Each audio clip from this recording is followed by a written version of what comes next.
English మాట్లాడడానికి భయపడుతున్నారా? అయితే మీకోసమే ఈ స్పోకెన్ ఇంగ్లీష్ క్లాసెస్. వెంటనే కాల్ చేసి జాయిన్ అవ్వండి.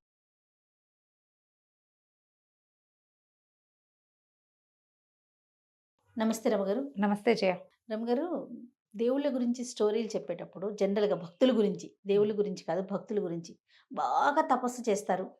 ఏదో ఒక దేవుడు బ్రహ్మనో, విష్ణువో, మహేశ్వరుడో ప్రసన్నమవ్వటం. మీకేం వరాలు కావాలి కోరుకోండి అంటాం. వీళ్ళకి ఇష్టం వచ్చిన వరాలు కోరుకోవటం. ఆ వరం వచ్చిన వెంటనే విరవీగటం కదండీ! మళ్ళీ వీళ్ళని అంతం చేయటానికి ఇంకొక అవతారంలో రావటం. నాకనిపిస్తది అసలు వరం ఎందుకివ్వాలి? దానికంటూ ఒక రూల్స్ అండ్ రెగ్యులేషన్స్ పెట్టుకోవచ్చు కదా రమ్మగారు. వరాలకు రూల్స్ అండ్ రెగ్యులేషన్స్ ఏముంటాయి? డ్రాస్టిక్‌గా ఓకే. నీ ఇష్టం, నిన్నెవ్వరు చంపలేరు, నిన్ను అసలు ఎవ్వరు అంతం చేయలేరు, నీ శక్తి అయిపోదు. అలా వరాలు ఇచ్చేసరికి ఆ వరం తీసుకొని మళ్ళీ దేవతల మీదే తిరగబడుతున్నారు కదా రాక్షసులంతా. అలాగే ఉంటాయి. అంటే వరగర్వం అని చెప్తారు దాన్ని. ఆ! ఆ! ఇప్పుడు మనం ఆ కథ చెప్పుకోవట్లేదు. ఓకే. శాపాలకు సంబంధించి చెప్తున్నారా? శాపాల సంగతి చెప్తాం. ఇప్పుడు వరం అయితే ఏదో తపస్సు చేస్తే వరాలు వస్తాయి. అవును. అవును. అంతకాలం అదే తపస్సు అడగబోతున్నా. వరాల వరకైతే ఏదైనా తపస్సు చేస్తేనో లేకపోతే దానికేదో కొంచెం విమోచన ఉంటుంది. ఉంటుంది. అదే శాపం ఇచ్చేస్తారు మళ్ళీ. ఆ, చిన్న చిన్న విషయాలకి హర్ట్ అయిపోయి కోపం వచ్చేసి పాపం వచ్చేస్తుంది. టపీమని నీళ్లు చల్లేసి శాపం పెట్టేయటం. ఆ శాపాలు పెద్ద పెద్ద వాళ్ళు ఇవ్వగలరు, చిన్న వాళ్ళు ఇవ్వగలరు. గురువులు ఇచ్చేస్తారు. గురువులు తెప్పించేస్తారు. తపశ్శక్తి ఉన్న వాళ్ళు ఎవరైనా సరే. తపశ్శక్తా రమ్మగారు, మంత్రశక్తా? రెండును. ఆ, తపశక్తి ఉన్న వాళ్ళు ఇస్తారు, మంత్రశక్తి ఉన్న వాళ్ళు ఇస్తారు. మనం చేసే చిన్న చిన్న పొరపాట్లు కూడా మనకి శాపాలుగా పరిణమిస్తాయి జయ. మనం ఒక్కోసారి దాన్ని గ్రహించుకోలేకపోతాం. అంటే ఎట్లా అంటారు? అంటే ఇప్పుడు ఎవరైనా బాగోలేదనుకో, ఎవరైనా ఏదో మనుషుల మొహాలు ఎవరి మొహాలు వాళ్ళవి కదా, ఆ బాగుండలేదని వెటకారంగా మాట్లాడతారు చూడు, చివరికి వాళ్ళకి అలాంటిదే సంప్రాప్తిస్తుంది. ప్రత్యక్షంగా నీకు ఇలా అయిపోతుందని అవతల వాళ్ళు అన్నా అనకపోయినా ఏదో ఒక రూపంలో మనం అది ఫేస్ అనుభవించాల్సి వస్తాం, అది అనుభవించాల్సి వస్తాం. అలాంటి ఓ కథ చెప్తా. తప్పకుండా. జనరల్గా మనం ఇవి చూస్తూనే ఉంటాం. చిన్నప్పుడు మాట వినకుండా అదిరిపాటుగా ఉన్నవాళ్ళు పిల్లలు పెద్దయ్యాక వాళ్ళ పిల్లలు అలాంటి పిల్లలు సంప్రాప్తిస్తారు. అవును. ఇది వింటాం కదా, వింటాం, బాగా వాళ్ళ వింటాం. అమ్మని తెగ కాల్చూ తినేది సేమ్ అలాంటి పిల్లలే పుట్టారు ఇప్పుడు అనేసి. అత్తగారిని సతాయించిన కోడలు దానికి కాల్చుకు తినే కోడళ్ళు వస్తాయి. మనం అలాంటివి చూస్తాం కదా. వస్తారు. మన ఎదురుకుండానే కొన్ని జరుగుతూ ఉంటాయి. అవునవునవును. ఏదో ఒక కథ అలా గుర్తుంది నాకు. ఎంతసేపు తన ఫ్రెండ్ ఒకడు ఎర్లీగా పుట్టేశాడని ఎక్కిరిచ్చేవాడు వాడు ఒక ఆయన. నువ్వు నెల తక్కువ వాడివి నువ్వు చెప్పేవాడివేనా అని. తీరా ఆయన భార్యకి 7వ నెలలో కవలలు పుట్టారట. ఇద్దరు పిల్లలు. Tit for tat. అలా అవుతుంది ప్రకృతి, మన వెనకాల ఉంటుంది, మన అట్లా చేసేస్తుంది అది. అవునవును. ఇప్పుడు ఏం చెప్తున్నారు మీరు? శాపాల గురించి చెప్తున్నారా, వరాల గురించి? శాపం గురించే చెప్తాం. ఓకే. పూర్వం ఒక పల్లెటూరులో ఒక రైతు ఉండేవాడు. ఏ భూషయ్య అని పెట్టుకుందాం పేరు. బాగుంది. ఏదో పేరు నాకు భూషయ్య అని గుర్తుంది అని పెట్టుకుందాము. ఆయనకి 3 ఆడపిల్లలు ఉన్నారు. సరే, ఈ 3 ఆడపిల్లలు చక్కగా ముద్దుగా చూసుకునేవాడు. ఒకనాడు ఆయన గిత్తలు అమ్మడానికి తన గిత్తని సంతలో అమ్మడానికి బయలుదేరాడు. సరే, అమ్మడానికి వెళ్తూ అమ్మాయి పట్టణంలో గిత్తను అమ్ముతా కదా, డబ్బులు వస్తాయి కదా, మంచి బేరం కుదిరితే ఏం కావాలి అని అడిగాడు. పెద్దమ్మాయి ఏమో నాన్న ఎండ రంగు చీర పట్టరా నాన్న అంది. ఎండ రంగు, ఎరుపు అనమాట. పల్లెటూళ్ళల్లో మాటలవి. చిన్నమ్మాయి రెండో అమ్మాయి ఏమో మబ్బు రంగు చీర పట్టుకురమంది. మూడో పిల్లంది నాన్న మల్లెపూలు అంటే ఎంతో ఇష్టం, దాని పేరు మల్లిక, ఒక్క మల్లెపూ అయినా పట్టరని నాన్న నా కోసము అంది. అది వర్షాకాలం. అక్కడి నుంచి ఈయన వెళ్ళాడు చక్కగా గిత్త మంచి బేరానికి పోయింది. పెద్ద పిల్లలిద్దరికి చెరుకో చీర కొన్నాడు, చీరలు కొనేసాడు. ఇక బజారంతా చూసినా ఎక్కడ మల్లె పువ్వు పేరు కూడా లేదు. అయ్యో పిల్ల కోరిక తీర్చలేకపోయానని అనుకుంటూ బయలుదేరితే కొంత దూరం వచ్చేసరికల్లా పెద్ద మబ్బులు, కారు మబ్బులు వచ్చేసి పిచ్చగా వాన పడిపోయింది. రహదారి మీద వెళ్తే అందుకోలేను, ఇంటికి చేరలేను ఈ వానలో అని బీళ్ళకి అడ్డం పడి కాస్త ఏదో చెట్ల కిందైనా తలదాచుకోవచ్చని బీళ్ళ వైపుకి పొలాల్లో చేలల్లోంచి నడవడం మొదలుపెట్టాడు ఊరు వైపుకి.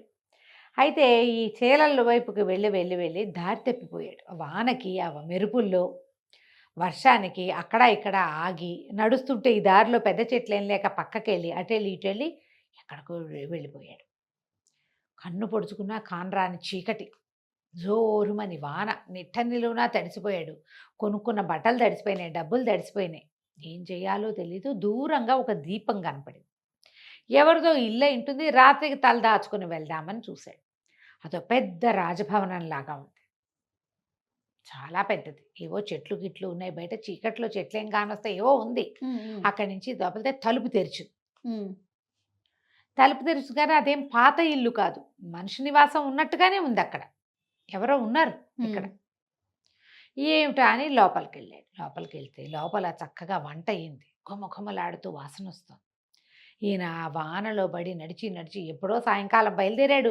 చీకటి పడేసరికి ఇల్లు చేరిపోతా ఉంటే అర్ధరాత్రికి ఇక్కడ చేరాడు. ఆకలి వేసేస్తుంది. వంటకాల వాసనకి ఆకలి దహించుకుపోతోంది. అన్ని గదులు చూశాడు, ఎవ్వరూ లేరు. పిట్ట పురుగు లేదు. మంచాలు కుంచాలు ఉన్నాయి, కుర్చీలు ఉన్నాయి, వంట తయారుగా ఉంది. సరే ఈయన ఏం చేశాడు, బట్టలు పిండి తనవి ఆ పొయ్యి సెగంత వేడిగా ఉంది. వంట ఇంట్లో పొయ్యి సెగన ఆరేసి అక్కడ ఏదో గావంచాలు లాంటిది ఉంటే అది కట్టుకుని శుభ్రంగా అన్నం వడ్డించుకుని తినేసి వెళ్ళి ఆ గదిలో మంచం మీద దుప్పటి కప్పుకొని పరుచుకొని నిద్రపోయాడు. ఎవ్వరూ లేరు, ఎవ్వరూ రాల. తెల్లారేసరికల్లా ఎవరూ లేరు. ఈయన బట్టలు ఆరిపోయినాయి.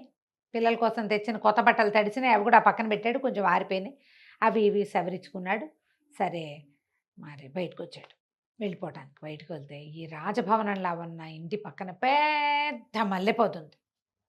దాని నిండా పువ్వులే. ఎంత సంతోషించాడు. పెళ్ళి అడిగిన పువ్వులు చక్కగా ఇక్కడ కనపడుతున్నాయి. రాత్రి ఆగిపోయాం, కోద్దామని ఒక మల్లె పువ్వు తుంచాడు. తుంచేసరికి ఒక జర జర అని ఏదో చప్పుడేది. జర ఏదో నేల మీద గీరుతున్న శబ్దం. ఇతను అటు ఇటు చూసేసరికల్లా ఒక పెద్ద రాకాసి బల్లి లాంటి ఒక ఆకారం బయటకు వచ్చింది.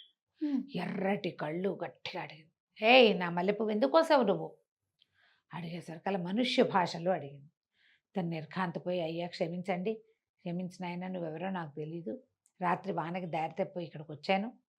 మరి నాకు ఆడపిల్లలు, నా పిల్ల అమ్మాయి అడిగిందని మల్లెపువ్వు అమ్మాయి కోసం కోసాను. నీకు ఎంతమంది కూతుళ్ళు ఉన్నారా?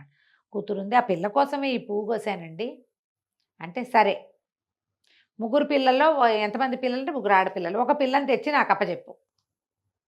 నా పువ్వు కోసినందుకు ఫలితం, పనిష్మెంట్ అది. ఓ పిల్లని తెచ్చి నాకు అప్పచెప్పు.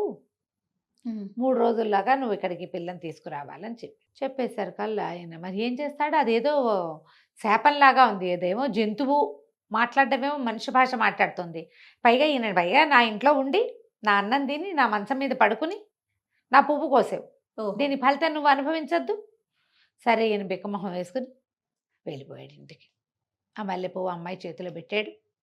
చీరలు, ఆడపిల్లలిద్దరికి చీరలు ఇచ్చి ఈ మల్లెపువ్వు కోయటం వల్ల ఏం జరిగిందో చెప్పాడు. చెప్పేసరికల్లా ఆడపిల్లలు తన భార్య ఏడ్చారు. అయ్యో ఎంత కష్టం వచ్చింది, ఇప్పుడు ఎట్లా అంటే, అమ్మ మీరు ఆలోచించండి, మీ 3లో ఎవరో ఒకళ్ళు ఆ రాకాసి బల్లి దగ్గర ఉండాలి, ఇవ్వాల్సింది అనేసరికల్లా పెద్ద అమ్మాయిలు ఇద్దరు అన్నారు, నేను అడిగానా? కాలంలో పువ్వు అడిగినందుకు మల్లికే అనుభవించాలి. ఇది నీకు ఈ కష్టం రావడానికి కారణం, నువ్వు అది అడగకపోతే నువ్వు ఆ పువ్వు కోసేవాడివి కాదు. వాళ్ళ ఇంట్లో పువ్వులు మనకెందుకు అనుకునేవాడివి. ఏనాడైనా పువ్వులు కోసేవా నువ్వు? ఎందుకు కోసేవు? దానికోసం కోసేవు. కాబట్టి మల్లికి రావాలంటే ఈ మల్లికి కూడా ఏడ్చి, సరేలే నాన్న, నా వల్ల నీకు ఇంత కష్టం వచ్చింది, నేనే వెళ్తాలే, నన్నే దింపెద్దు కానిలే నాన్న అన్నది.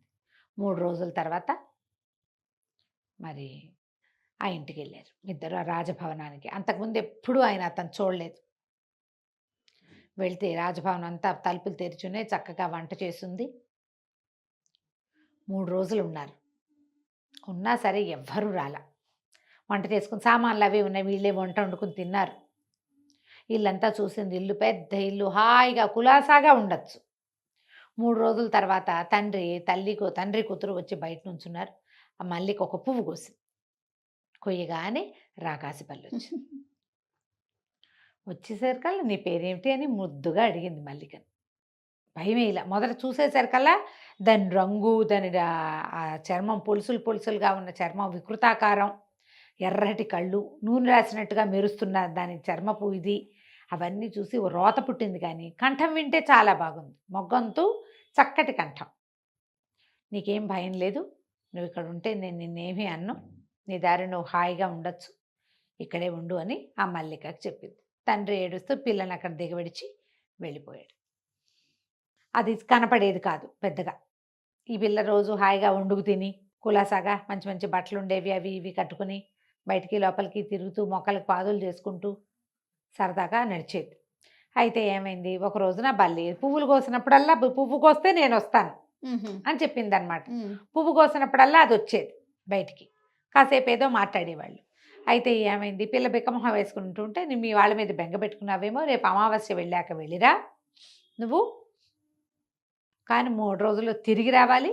నువ్వు తిరిగి రాకపోతే నేను చచ్చిపోతాను, నువ్వు లేకుండా ఇక్కడ ఉండలేను నేను, నువ్వు ఉన్నావన్న దాంతో నేను హాయిగా ఉంటున్నాను, నువ్వు నాతో ఉండాలని" అడిగింది. అడిగేసరికి మళ్ళీ కంది సరేలే నేను వెంటనే వచ్చేస్తానని చెప్పి ఈ అమావాస్య వెళ్ళిన తర్వాత మెల్లిగా ఇంట్లో తినుబండారాలు అవి ఇవి బోళ్ళని సామాగ్రి ఎవరెవరో వచ్చి అన్నీ పెట్టేసి వెళ్ళేవాళ్ళు.